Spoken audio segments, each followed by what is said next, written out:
Tale Titans, big stories. Zero fluff. Subscribe for epic tales, fast, fierce every week. Copyright disclaimer under Section 107 of the Copyright Act 1976. Allowance is made for fair use for purposes such as criticism, comment, news reporting, scholarship, and research. Fair use is a use permitted by copyright statute that might otherwise be infringing. Non-profit, educational, or personal use tips the balance in favor of fair use. வணக்கம் நண்பா. ஹாத்திமில் இப்போ இந்த எபிசோட நம்ம என்ன பார்க்க போறோம்னா, ஹாத்திமுக மல்லிகாசனோட கோட்டைக்குள்ள போறாங்க. அங்கே மல்லிகாசனோட ரகசியத்தை தெரிஞ்சுக்கிட்ட ரெண்டு பேரும் எப்படி அங்கேருந்து தப்பிச்சு வெளில வந்தாங்கன்றது தான் இந்த எபிசோட நம்ம பார்க்க போறோம். வாங்க எபிசோட்குள்ள போகலாம். அது மல்லிகாசன் வந்துருக்கான். அப்போ அங்கே இருக்கிற ஹாத்திமுக அவனை பார்க்குறாங்க. அவன் ரொம்ப பேரழகியா இருக்கா. கோபு அவகிட்ட போய் வழிகிறான். நீ தான் அழகின் அழகே, பேரழகே, அவனை பார்த்தாலே இருக்கு, நீ அழகின் நானே அப்படின்னு சொல்லும்போது இந்த பக்கம் ஹாத்திம் சொல்கிறான், நான் தான் ஏமன் நாட்டில் வச்சேன் ஹாத்திம், அவளை சந்தித்ததில் மகிழ்ச்சி அப்படின்னு சொல்கிறான். உடனே அவன் அங்கேருந்து ஓடி வந்து ஹாத்திமை பார்க்குறான். இவன் மட்டும் ஏன் நம்ம அழகாக விடாமல் அப்படியே நிற்கிறான். உனக்கு என்னை பார்த்தா நான் எவ்வளோ அழகுன்றது தெரியுதா தெரியலையா அப்படின்னு கேட்கும்போது அப்புறம் ஹாத்தின்னு சொல்கிறேன், நீங்கள் அழகாக இருக்கலாம், பட் என்னை பொறுத்த வரைக்கும் இந்த உலகத்திலே அழகுன்னா அது ஜாஸ்மின் மட்டும்தான், ஏன்னா அவள் தான் நான் நேசிக்கிற பொண்ணு அப்படின்னு சொல்லும்போது சரி சரி இது நான் அவங்களுக்கு தண்ணி கொடுக்குறேன் குடிங்க அப்படின்னு சொல்லும்போது ரெண்டு பேருக்கு தண்ணி எடுத்து வராங்க. அப்போ அதை டக்குன்னு வாங்கி குடிச்சிருக்கான். ஆனால் ஹாத்தி மட்டும் அதை குடிக்காமல் அதை தண்ணியை ஊற்றுப்பாங்க. அப்போ அதில் ஒரு பிம்பத்தில் அந்த பிம்பத்தில் அந்த ராணிகள் உண்மையான வந்து இருந்தால் ஹாத்தி இதில் வெளியே காமிச்சிக்காம பார்த்துட்டு அந்த தண்ணியை குடிச்சிருக்கான். இந்த பக்கம் ஹோபோ ஏதோ மந்திரிச்சு விட்ட மாதிரி அந்த ராணியே பார்த்துட்டு இருக்கா. ஆனால் ஹாத்திம் எதுவுமே இல்லாமல் அப்படி நேச்சுரலாக இருக்கான். இதை பார்த்து அந்த ராணிக்கு ஒரு சந்தேகம் வந்து இப்படி இவன் மட்டும் நம்ம இது மயங்காமல் இருக்கான் அப்படின்னு போது பார்த்தா அப்போதான் ஜாஸ்மின் கொடுத்த அந்த கல்லாக்கெட் தெரியுது. அதை பார்த்த உடனே இதுதான் இவனை தலைக்குதா அப்படின்னு சொல்லி இது இவன் கட்டில் இவனுக்கு நம்ம முடியா போல அப்படின்னு சொல்லிட்டே போய் சும்மா சனிக்கில் உட்காந்தான். பார்த்தா ஹோபோ அவள் காலை அடியில் போய் படுத்துறான். இந்த பக்கம் அவள் சொல்கிறான், நீங்கள் எதுக்கு இங்கே வந்துருக்கீங்க, உங்களுக்கு என்னென்ன வேணும் இருக்குனாலும் நாங்கள் செய்கிறோம், பட் அது மாதிரி இப்போ ஓய்வு எடுங்க அப்படின்னு சொல்லும்போது அப்போ ஹோபோ ஒரு ஓய்வு சொல்கிறான். அது நீ ஒன்று கவனிச்சிய, இங்கே எவ்வளோ அழகாக இருக்கிற, ஆனால் இங்கே ஒரு கண்ணாடி கூட இல்லை பார்த்தியா அப்படின்னு சொல்லும்போது ஆமாம் அதில் என்ன அப்படின்னு சொல்லும்போது என்ன ஆத்திம் இது கூட உனக்கு சந்தேகமாக தெரியல, இங்கே இருக்கிற எந்த அழகிகளும் இவ்வளோ மேக்கப் போட்டு இவ்வளோ அப்போ அவங்க கிட்டக்காரி இன்னொரு பார்த்து கண்டிப்பாக கண்ணாடி இருக்கணும், ஆனால் பாருங்க இன்னொரு கண்ணாடி கூட இல்லையா சொல்லும்போது அப்போ தான் ஹாத்திம் பொண்ணு ஞாபகம் வருது. நம்ம லிங்கத்தில் பார்த்தப்ப அவன் மூலம் வேறு மாதிரி இருந்துச்சு. அப்போ அவள் இது ஒரிஜினலாக இல்லையோ அப்படின்ற ஒரு டவுட் வந்து சரிவா நம்ம இந்த மாநிலம் சுற்றி பார்க்கலாம், திரும்ப இது வேறு எதுவும் கைக்கு நம்ம பார்ப்போம் அப்படின்னு சொல்லும்போது சரியா சொன்னா திம்பா நம்ம ரெண்டு பேரும் போய் தேடி பண்ணலான்னு சொல்லி ரெண்டு பேரும் மாலையை சுற்றி பார்த்துட்டு இருக்காங்க. அப்போ மாலையை சுற்றி எல்லா இடத்துலையும் பார்த்துட்டு இருக்காங்க. ஓபோ சொன்ன மாதிரி எங்கேயுமே ஒரு இடத்துல கூட ஒரு கண்ணாடி பார்க்க முடியல. ஓபோ தேடி பார்த்து டயர்டாகி அப்படியே உட்காந்து பார்த்தா அப்போ அந்த சேவைக்கு மறுபடியும் வந்துடுறாங்க. உடனே அவ்வளோ பார்த்தா போகு நான் உங்கள் வேலை காத்திருந்தேன் அப்படின்னு சொல்லும்போது டக்குன்னு மனதில் இது நமக்கு ரொம்ப தான் போல, நம்ம எப்பயுமே அவங்க அம்மாவே இருக்கோம் அப்படின்னு சொல்லி சுற்றிட்டே இருக்கான். திடீர்னு மறுபடியும் அந்த உருவம் வந்தவொடனே ஆமாம் மறுபடியும் இது பிரமையான இருக்கும் வந்து மறந்து போயிருங்க அப்படின்னு சொல்லும்போது இந்த பிரம்மலால் நான் நிஜமாவே தான் வந்திருக்கேன் அப்படின்னு சொல்லும்போது உண்மையாக அவள் சொல்கிறேன் அப்படின்னு சொல்லும்போது ஆமான்னு சொல்லும்போது சரி நான் விட்டு உனக்கு கேட்டால் நீ கோச்சிக்க மாட்டேன், உனக்கு கல்யாணம் பண்ணிக்கிறேன், உன்னை கண்டிப்பாக உன்னை கல்யாணம் பண்ணி எங்கள் பாஸ்டின் அடியே உனக்கு கூட்டு போய் நான் உனக்கு பத்திரமா பார்த்துப்பேன் அப்படின்னு சொல்லும்போது அவளும் சிரிக்கிறான்.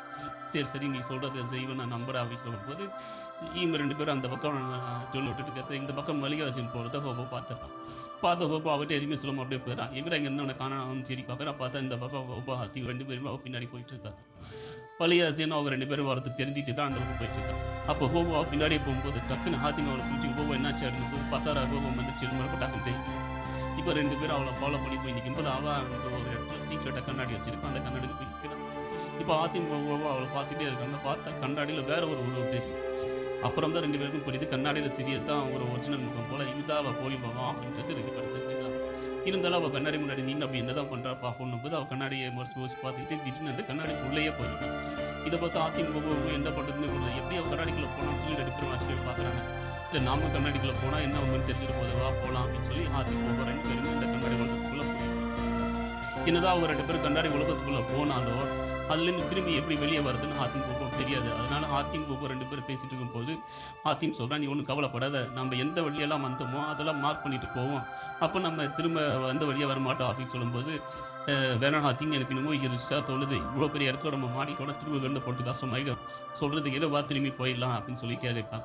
அவன் எவ்வளோ சொல்லி ஹாத்திம் கேட்குறான், நீ ஒன்றும் கவலைப்படாத போப்போ எனக்கு எல்லாம் பார்த்துக்க தெரியும் அப்படின்னு சொன்னோம். அப்போ ஹாத்திம் சொல்கிறான், இவரை நம்பி வந்தது நம்ம இங்கே தான் இருப்போம் போல அப்படின்னு சொன்னோடனே அப்போ ஹோபோ ஒரு மனசாட்சி வெளியே வந்து சொல்லுது, ஆமாம் கடைசியலுக்கு நீ வயசான காலத்தில் இப்படியே தான் இருக்க போகிற அப்படின்னு சொல்லும்போது ஹோபோட அப்பா அம்மாலாம் ஞாபகம் வராங்க. ஹோபோ ஒரு மனைவி ஞாபகம் வரான். அவ்வளோதான் இதுக்கப்புறம் நீங்களை பார்க்க மாட்டால, நீங்கள் ஏதோ மாற்றி பண்ணல அப்படின்னு சொல்லும்போது இல்லை வயசான தோற்றத்தில் இதை பார்த்துட்டு ஐயோ நீ என்ன கவலைப்படாதீங்க நான் கண்டிப்பாக வந்துன்னு சொல்லும்போது மூணு பேரும் மாற்றி பேசிட்டு இருக்குது. போப்போ பார்த்துக்கிட்டே இருப்பான். இதை கேட்டால் போல என்ன பண்ணு தங்க முடியாமல் பண்ணு சுற்றி பார்த்துக்கும்போது சாத்தி வைக்கணும் போப்போ என்ன தான் பண்ணிட்டு இருக்க வான்னு போட்டோன்னே எதியே வர அப்படின்னு சொல்லிட்டு திரும்ப போப்போ போயிட்டு இருக்கான். அப்போ ஹாத்திம் சொன்ன மாதிரியே அவன் போகிற எல்லா ஷோக்கையும் ஒரு மார்க் போட்டு, நீ கவலைப்படாத, இந்த மார்க் படி நம்ம போனோம்னா கண்டிப்பாக நம்ம வந்த வழியே வந்து தொலைய மாட்டோம், நம்ம கண்டிப்பாக வெளியே போயிடலாம் அப்படின்னு சொல்லும்போது, சரி நீ சொல்கிறத நம்பி தான் வரேன், ஆனால் ஏதாவது ஒன்று ஆச்சுன்னா அதுக்கு நீ தான் பொறுப்பு அப்படின்னு சொல்லி 2 பேரும் சிரிச்சு போயிருக்கும்போது, அப்போ ஹாத்திமோட முதல்ல கீழே விழுந்து. பார்த்தா இந்த மல்லிகா ஆச்சுன்னு அப்புறம் தான் பின்னாடி வரா. ஸோ அவள் நல்லாவே தெரியும் 2 பேரும் ஃபாலோ பண்ணிட்டு வராங்க. அவங்க 2 பேரும் போனதுக்கப்புறம் அவங்க வந்து மார்க்காக மேஜிக்காலே வரைச்சி இப்போ ஹாத்திம் ஒவ்வொரு எந்த பக்கம் வந்தோன்னு தெரியாமல் திரும்ப திரும்ப அந்த கண்ணாடி பக்கத்தில் சுற்றிட்டே இருக்கான். ஆனால் அவள் அந்த உலகத்துட்டு வெளியே வந்துட்டான். வெளியே வந்த அவள் தஜ்ஜால்கிட்ட வந்து இந்த மாதிரி 2 பேர் வந்தாங்க, 2 பேரையும் நான் மாட்டி விட்டுட்டேன் அப்படின்னு சொல்லி, நீங்கள் சொன்னதை அப்படியே சேர்த்துட்டு இருளின் சக்கரவர்த்தியை அப்படின்னு சொல்லி தஜ்ஜால்கிட்ட மாட்டி போட்டு அவன்கிட்ட எல்லா விஷயத்தையும் சொன்னான். அப்போ தஜ்ஜால் சொல்கிறேன், நீ அவங்கள உள்ளே மாட்டி விட்டால் மட்டும் போதாது, உன்னை அசிங்கமாக காட்டுறது அந்த கண்ணாடி மட்டும் தானே, அது ஒன்று மட்டும் தானே ஆதாரமாக இருக்குது, நீ அசிங்கன்றதுக்கு பேசாமல் அதையே அழிச்சிட்டு அவங்கள உள்ளே அழிஞ்சிருவாங்க அப்படின்னு சொல்லும்போது, இல்லை இங்கே அழகுக்கு எத்தனையோ பேர் மயங்கிருக்காங்க, ஆனால் ஹாத்திம் மட்டும் என் அழகுக்கு மயங்கவே இல்லை, அவகிட்ட ஏதோ ஒரு சக்தி இருக்குது, அதனால அவனை அப்பையெல்லாம் அழிக்க வேணாம், நான் அவனை பார்த்துக்கிறேன் அப்படின்னு சொல்லும்போது தஜ்ஜால் சொல்கிறேன், நீ தேவையில்லாமல் ரிஸ்க் இருக்கிற, நான் சொல்கிறத அப்படியே செய், என்னதான் இருந்தாலும் ஒரு நாள் இல்லை ஒரு நாள் அந்த கண்ணாடி உன்னை காட்டி தான் கொடுத்துரும், அப்புறம் நீ அசிங்கன்றது எல்லாருக்கும் தெரிஞ்சிடும், நான் சொல்கிறத ஒழுங்காக கேளு, போய் அந்த கண்ணாடியை அழிச்சிடு, அவங்களும் உள்ள மாட்டிப்பாங்க, உனக்கான அந்த ரசிகம் யாருக்கும் தெரியாது, அதனால் நான் சொல்கிறது மட்டும் செய் போதும் அப்படின்னு சொல்லும்போது, இந்த பக்கம் அந்த மல்லிகார்ஜுன் என்ன பண்ணுறதுன்னு தெரியாமல் சரி நீ சொல்லாமல் செய்கிற அப்படின்ட்டு போயிடலாம். இந்த பக்கம் ஹாத்திம் ஒவ்வொரு நடந்து வந்துட்டே இருக்கிறான். அப்போ ஒவ்வொரு கண்ணாடி இருக்கிறான், ஒவ்வொருத்த பார்த்து வந்துட்டு இருக்கான். ஹாத்திம் ஒன்றுமே புரியாத மாதிரியே நடந்து வந்துட்டு இருக்கான். அப்போ திடீர்னு நாங்கள் கேட்குற மோதத்தை பார்க்குறேன். உடனே மோதத்தை பார்த்து ஒவ்வொரு கேட்குறேன், ஆமாம் மோதுறேங்க அப்படின்னு சொல்லும்போது, ஐயோ ஹாத்திம் இங்கே போட்டு நினைக்கிறேன், இரு நான் போய் பார்க்குறேன் அப்படின்ற இதுவாக பாரு அப்படின்னு சொல்லும்போது பார்த்தா அவங்களோட மோதம் அங்கே தான் இருக்குது. ஆமாம் இந்த என் மோதிரம் இது எப்படி இங்கே வந்துச்சு அப்படின்னு கேட்கும்போது, இது நம்ம 2 பேரும் ஃபஸ்ட்டு உள்ளே வரும்போதே கீழே வந்துருக்குன்னு நினைக்கிறேன், நம்ம திரும்ப திரும்ப ஒரே இடத்துல தான் வந்துட்டு இருக்கோம்னு நினைக்கிறேன், இங்கே ஏதோ தப்பாக இருக்குது, வா டக்குன்னு போகலாம் அப்படின்னு சொல்கிறான். பார்த்தா அவனோட மோதத்தை எடுத்துட்டு வரான். நீ இங்கே இரு நான் போயிட்டு வரேன்னு சொல்லி கொடுக்கணும் வரான். பார்த்தா திரும்ப ஹாத்திம் எங்கேன்னு வரான். என்ன ஹாத்திம் இப்படி போனால் இப்போ இப்படி வர அப்படின்னு சொல்லும்போது, நம்ம ஒரே இடத்துல தான் திரும்ப திரும்ப சுற்றிட்டு இருக்கோம், நம்ம மாட்டிக்கிட்டோம் அப்படின்னு சொல்லும்போது, என்ன ஹாத்திம் சொல்கிறேன், நீ தான் மார்க் போட்டு அப்படின்னு சொல்லும்போது, நான் போட்டு ஆனால் இப்போ அதை மார்க் காணும் அப்படின்னு சொல்லும்போது, அப்போ என்ன பண்ணுறது ஹாத்திம் அப்படின்னு ரொம்ப கேட்பா. அப்போ ஹாத்திம் சொல்கிறான், நீ ஒன்றும் கவலைப்படாத, உள்ளே இருந்தால் வெளியே போட்டதோட வழி கண்டிப்பாக இருக்கும், அவள் வானம் போய் தேடலாம்னு சொல்லி 2 பேரும் குடும்பம் ஒளி போய் தேடிட்டு இருக்கணும். இந்த பக்கம் அந்த மல்லிகார்ஜுன் அந்த கண்ணாடி உடைக்கிறதுக்காக ஆவேசமாக வந்துட்டு இருக்கா. ஹாத்திம் போகும் இந்த பக்கம் மாற்றி மாற்றி ஒரு கண்ணாடியாக எது வெளில போட்டுருக்காங்க கண்ணாடின்னு தேடி பார்த்துட்டு இருக்காங்க. அவளால் வழி கண்டே பிடிக்க முடியல. இந்த பக்கம் அந்த ராணி ரொம்ப வேகமாக வந்துட்டு இருக்கா அந்த கண்ணாடி உடைக்கிறதுக்கு. ஹாத்திம் 2 பேரும் தேடி பார்த்துட்டு இருக்காங்க. அந்த ராணி வந்துட்டு இருக்கா. திடீர்னு ஒரு பெரிய கம்பி எடுத்து அந்த கண்ணாடி நோக்கி ஓவர் அதை வர முடியுது.